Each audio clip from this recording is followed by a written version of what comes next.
अस्सलामुअलैकुम। बहुत ख़ास वीडियो लेकर आया हूँ। आइए शायरी सीखते हैं सीरीज़ में। आज हम लोग जानेंगे गीत कैसे लिखें। ये मैं उर्दू में भी बताऊँगा और साथ ही साथ हिंदी में भी बताऊँगा ताकि आप आसानी से समझ लें। जो हिंदी वाले हैं उनकी भी फरमाइश होती है कि हिंदी में भी इसको टैग किया जाए ताकि उनको भी समझने में आसानी हो।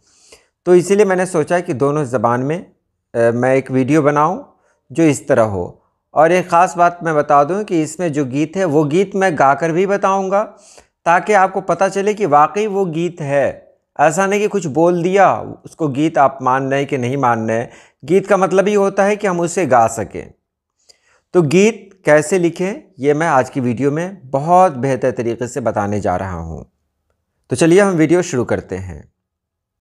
पहले हम गीत के बारे में कुछ ख़ास बात जान लेते हैं। गीत की कोई ख़ास हैत ना होने की वजह से ये किसी भी हैत में लिखा जा सकता है।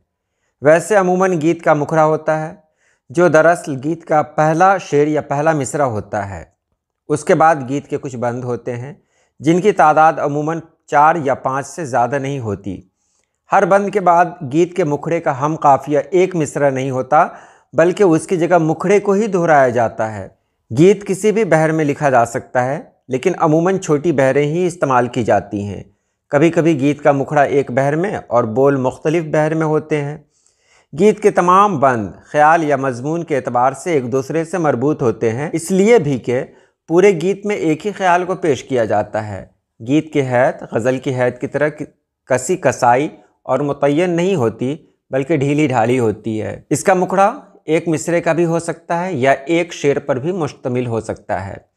इसी तरह गीत के जो बंद होते हैं उनमें भी मिसरों की कोई मुतय्यन तादाद नहीं होती। किसी गीत में हर बंद में 4-4 मिसरे हो सकते हैं तो किसी गीत में 3-3 मिसरों के बंद भी हो सकते हैं। हर बंद के बाद गीत अपने मुखड़े को दोहराने के लिए फ़ज़ा हमवार करता है।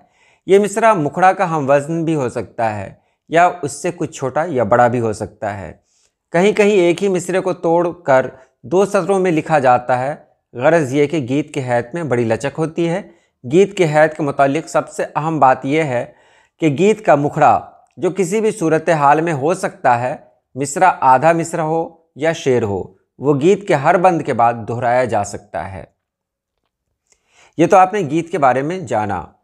अब इससे आगे हम लोग जानते हैं कि गीत में सबसे पहले होता है मुखड़ा। मुखड़ा जैसे मैं यहाँ पर 2 मुखड़े आपके सामने ला रहा हूँ। एक मुखड़ा तो गीत का है जो फिल्मी नगमा है और एक मुखड़ा जो मैंने अभी बनाया। फिल्मी गीत है ये ज़िंदगी के मेले दुनिया में कम न होंगे अफसोस हम न होंगे। आपने सुना भी होगा, रफ़ी की आवाज़ में है, बहुत अच्छा गीत है ये। तो ये एक मुखड़ा हो सकता है। मुखड़ा में आप एक मिसरा भी ले सकते हैं, 2 मिसरे भी ले सकते हैं, 3 भी ले सकते हैं। ये कोई ज़रूरी नहीं कि एक ही हो। लेकिन इसमें दोहराया जाने वाला क्या होगा? तो दोहराया जाने वाला वही होगा जो सबसे अहम होगा। जैसे अफसोस हम न होंगे, अफसोस हम न होंगे, इसको बार बार दोहराया गया है, ये तो आपने जाना ही।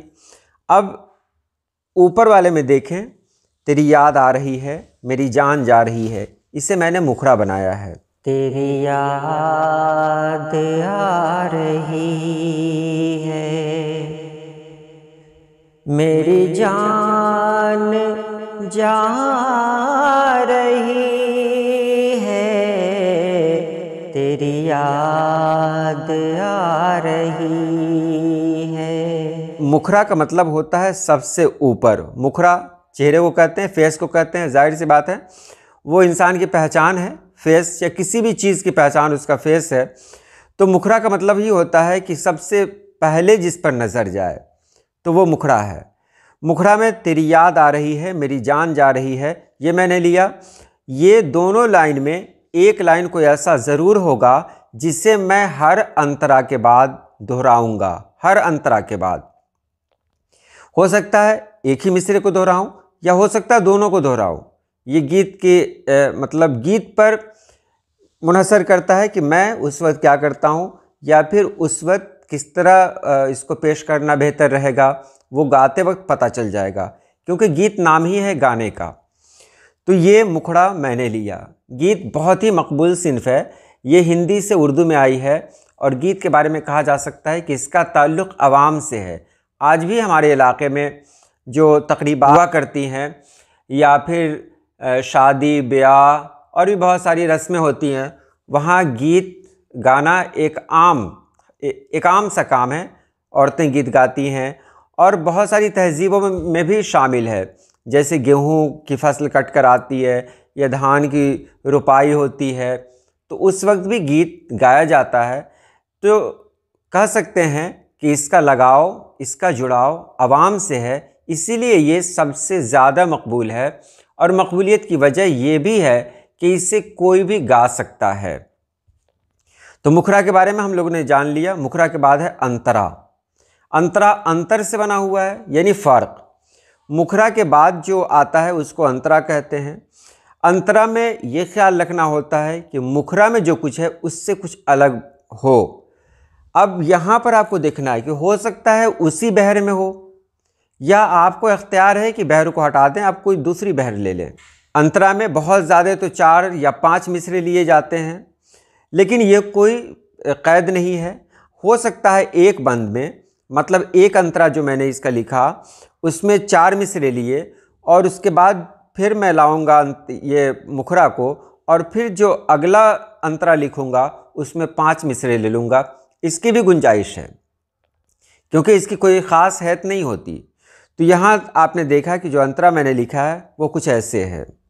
मेरी जिंदगी तू ही है, मेरी आरज़ू तू ही है, मेरी जिंदगी तू ही है, मेरी आरज़ू तू ही है, मेरी एक एक धड़कन तुझे अब बुला रही है, तेरी याद आ रही है, तेरी याद आ रही है।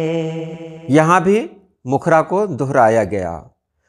अब देखिए एक और अंतरा मैंने लिया है। मेरी आँखों में बसा है तेरा चाँद जैसा चेहरा, लगे ये ज़मीं सुनहरी, लगे आसमां सुनहरा, कहीं दूर एक कोयल कोई गीत गा रही है, तेरी याद आ रही है, तेरी याद आ रही है। तो इसका मतलब ये है कि हम यहाँ पर चाहें तो उसी बहर में लिखें जिस बहर में मुखरा है, या हो सकता है हम उस बहर में ना लिखें, हम कोई दूसरी बहर ले सकते हैं। गाने में जो भी आपको अच्छा लगे आप उसे उस तरह ले सकते हैं। ऐसा ना हो कि फिर गाने में रुकावट पैदा हो। नहीं, पहले आपको गाकर देख लेना है कि आप उसको गा सकते हैं कि नहीं।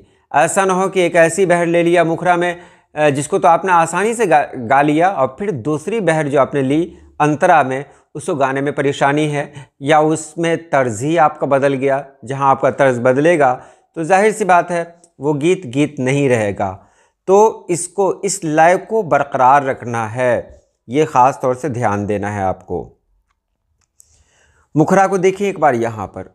हो सकता है मुखरा 2 मिसरे का भी हो सकता है 3 मिसरे का भी हो, और ये भी हो सकता है कि एक ही मिसरे का हो।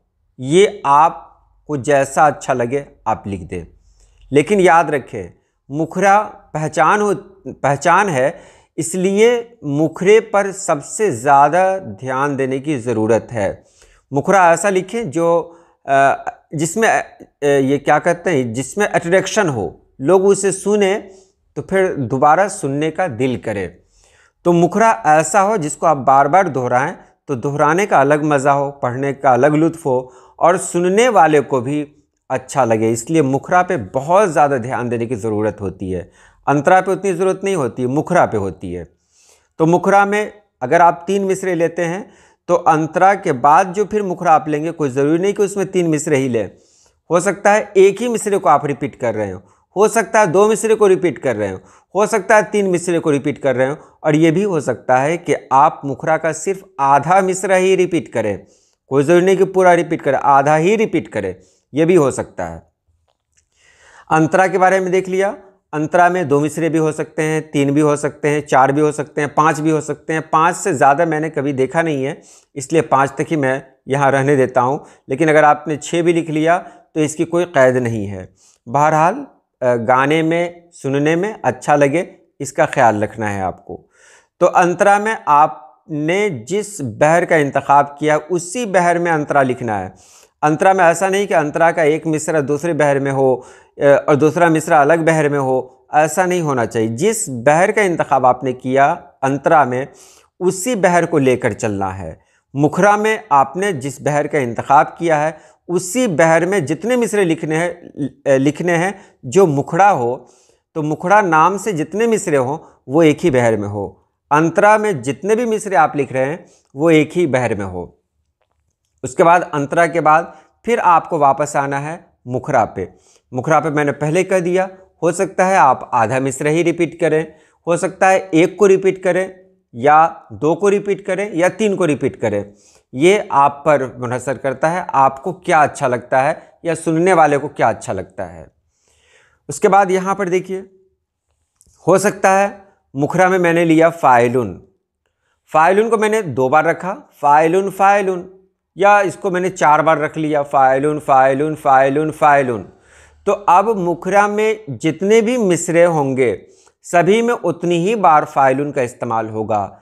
यानी पहले मिसरे में अगर आपने 4 बार फ़ाइलुन का इस्तेमाल किया है तो दूसरे में भी 4 बार का करेंगे, तीसरे में भी 4 बार का करेंगे, 5वें में जो भी हो उसमें आप 4 बार का करेंगे। लेकिन यहाँ पर एक बात मैं और कह दूँ कि इसमें भी गुंजाइश है कि हो सकता है कि आपने 3 मिसरे लिखे हों जिसमें 2 में आपने 4 बार फ़ाइलुन का इस्तेमाल किया हो और तीसरे में 2 बार ही इस्तेमाल किया हो, तो ये भी चलता है, क्योंकि गीत की कोई ख़ास हैत नहीं है। ये मैं फिर एक बार आपको याद दिला दूं कि इसमें आज़ादी बहुत है, इसको आप लिख सकते हैं और इसमें ख्याल रखना है कि उसे हम आसानी के साथ गा सकें। उसके बाद अंतरे की बात करें तो अंतरा को मैंने यहाँ पर काला रंग से लिखा है ताकि समझ जाएं कि यह अंतरा है। तो यहाँ पर हो सकता है फ़ौलुन को हम ऊपर हमने मुखरा में फ़ौलुन को 4 बार इस्तेमाल किया था, तो हो सकता है यहाँ पर फ़ौलुन को हम 3 बार ही इस्तेमाल करें या 5 बार इस्तेमाल करें, या फ़ौलुन को नहीं इस्तेमाल करें, मुस्तफ़िलुन को इस्तेमाल करें, मुस्तफ़िलुन को 2 बार इस्तेमाल करें या 5 बार इस्तेमाल करें। लेकिन जितने भी मिसरे हैं अंतरा के, उसमें जिस रुक्न का इस्तेमाल आपने जितनी बार किया है उसी तरह आपको सभी मिसरों में इस्तेमाल करना पड़ेगा, अंतरा के सभी मिसरों में उसका इस्तेमाल करना पड़ेगा। अगर आपने किसी में कम इस्तेमाल कर लिया फिर भी इसकी गुंजाइश है, ये मैं आपको बता रहा हूँ। लेकिन ये अच्छा नहीं लगेगा, ना तो पढ़ने में अच्छा लगेगा ना सुनने में अच्छा लगेगा। इसलिए अगर आपको आज़ादी दी जा रही है तो इसका मतलब ये नहीं है कि आप उसका गलत इस्तेमाल करें। आज़ादी दी गई, बहुत अच्छी बात है, फिर भी आप कहीं ना कहीं से किसी कायदे में रहें, किसी कायदा को मानें, तो इससे क्या होगा, आपको लिखने में भी अच्छा लगेगा। और जब कोई काम कायदे के मुताबिक होता है ना, तो उस काम में ऐसे ही हुस्न आ जाता है। तो कोई ना कोई कायदा ज़रूर रखना चाहिए। तो इस तरह अगर आप लिखेंगे तो एक गीत आपका तैयार हो जाएगा, बहुत खूबसूरत गीत। और अगर आप चाहते हैं कि और किस तरह की वीडियोस बनाई जाएं तो आप कमेंट बॉक्स में ज़रूर लिखें। इंशाअल्लाह हम कोशिश करेंगे कि वो पहली फ़ुर्सत में आपके हुक्म की तामील हो। आज के लिए इतना ही। अल्लाह पाक आप सभी लोगों को खुश रखे, आबाद रखे। अल्लाह हाफिज़। तेरी याद आ रही है, तेरी याद आ रही है, मेरी जान जा रही है, तेरी याद आ रही